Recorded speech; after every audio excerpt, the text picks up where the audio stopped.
大家好，你有没有这种感觉？有些时候觉得自己拼了老命，想把小时候所有没得到的东西全部给你的孩子，结果孩子呢一脸困惑或者翻白眼回你一句说："我又没说我想要这些。"那么我小时候呢是生活在一个典型的望子成龙、望女成凤的这种高压锅里，在我妈的眼里啊，就是人生就是一条主线任务。好好读书，考高分，进清华北大，光宗耀祖。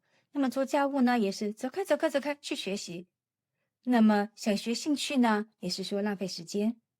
他居然说的一句话就是：兴趣爱好不能当饭吃。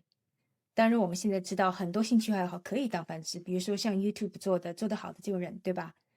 那时候啊，我偏不信邪，我偷偷学唱歌，偷偷去学画画，还报了学校的兴趣组。那么总是喜欢和老师、家长说成绩不好的这学生一起玩。其实我说去同学家里复习，也是跑去给这一群成绩不咋地但超级好笑的、搞笑的好玩的这些朋友一起玩。那么人家虽然没有奖状，但个个都是脱口秀人才。那时候我真心想是说，跟他们在一起呀、人生才有曙光。直到有一天啊，我妈突击检查，亲自打电话过去，然后当场就把我揭穿了。她直接吼我说："你是去考清华的，不是去玩乐队的。"当时把我吓得差点把我自己塞进了抽屉里面。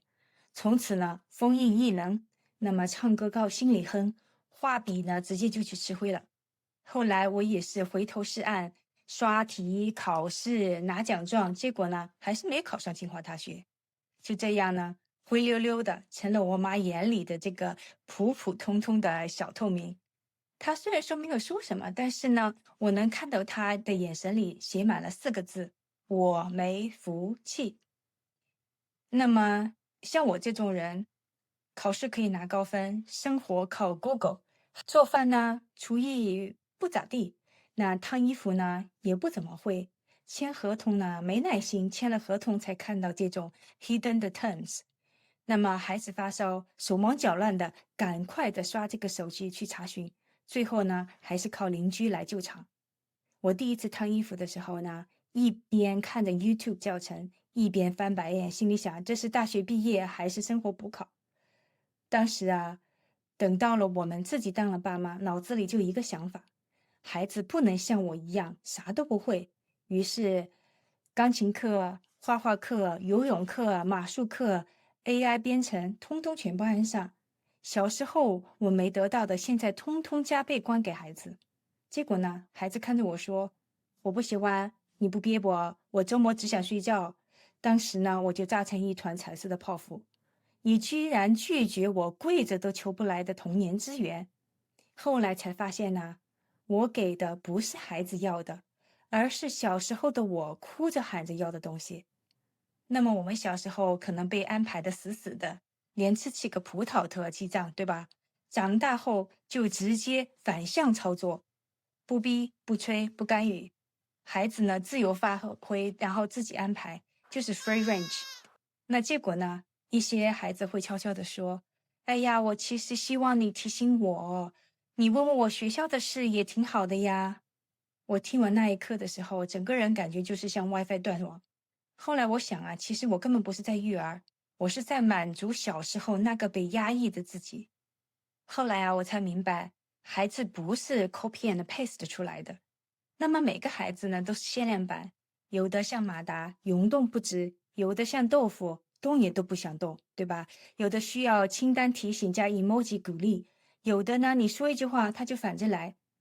有个妈妈说的特别好，我一开始啊，以为孩子不听话是我教错了，后来才发现人家只是节奏不一样。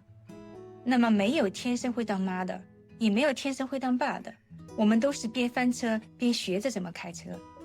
如果你和我一样是第一代移民家长，拼命想把小时候没得到的东西通通的补给孩子，那我想悄悄地告诉你，你不需要养出龙或者凤，你可以养出一个既不卷人也不被人卷走的小孩，一个能在你面前安心的叹口气，能说"我今天不想努力了"的这种人。那他走不走主流路线没那么重要，只要他不是边走边怀疑我是不是不够好，那就已经很棒了。如果你也有育儿翻车现场，欢迎来评论区唠叨唠叨。我们不是专家，都不是专家，只是一路走在这个别把娃逼疯，也别把自己逼哭的这个路上。想听更多跨文化家庭的故事，育儿吐槽啦，人生小崩溃啦，记得订阅我。那么每周我都会上一锅热气腾腾的这种真情火锅，不完美也能好好吃饭。谢谢，下次再见。